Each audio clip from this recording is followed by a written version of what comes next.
All right. Don could not see that intro for those of you watching on YouTube, but I came up with a really cool intro for Pick Six. So if you're watching on YouTube, kudos to you because you're seeing something Don hasn't seen yet, but I'm sure he'll watch it later. I can imagine it, Ryan, and it was spectacular. Well, some of the pixels weren't sparkling. Christmas Vacation reference. Okay, so That's right. story numero uno. Uh, we got to find. Okay, story number one. This is a big one. So, Don, who did not see this coming?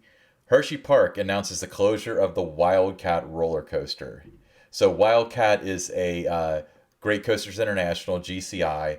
It was their first ever wooden coaster, from what I understand, and it's aged. It has some growing pains, and it seems like a lot of the people that who were big fans of it started to kind of wish that there was maybe a Rocky Mountain solution, possibly, which seems to be the rumor. And then that day has finally come. Allegedly, the park tweeted out, last ride alert, Wildcat will close Sunday, July 31st, so be sure to visit this month for one final ride. Any suggestions on what to do with this 3,100 feet of wooden track? And then, of course, Rocky Mountain Construction responded saying that they had an idea of what to do. So, um, Don, what are your thoughts on this? Have you ridden Wildcat? Yeah, it was when it pretty much first came out. Enjoyed the ride, but like every attraction, everything has an expiration date on it, and all good things must come to an end. As they say.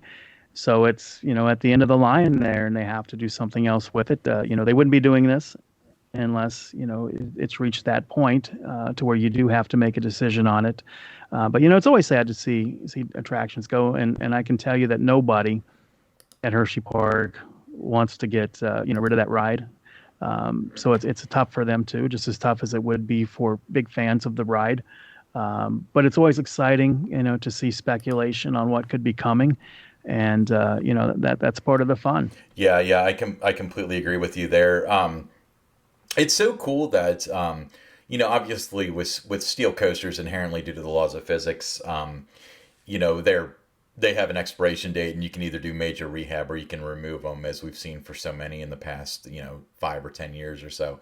But with wooden coasters, they can either stay alive forever or they can be completely reborn. And I think that it's so neat that and we're talking about RMC as if it's a fact that has not been announced, to be clear, but let's be honest here, that's what's going to happen. It's neat because it seems like that's a very economical solution, from what I understand. It's way more inexpensive than putting in a new ride, and then furthermore, it's rides that are very unique and they draw a lot of attention. Yeah, and here's something else to think about too, Ryan. When rides are retired, is sometimes it's not always due to the ride coming to the end of its service life. There sometimes, when you're looking to put a new attraction in, you're a little bit landlocked, not a lot of space to work with. So what you start looking for then is guests vote with their feet.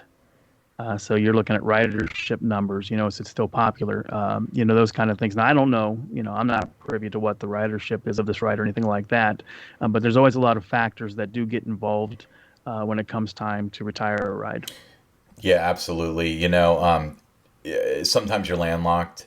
But I think that a lot of it's evident. When you talk to anybody that's been to Hershey Park, they glow about all the rides. Nobody really says much about Wildcat. So I think essentially what happened was Wildcat had its peak. It's past its prime now.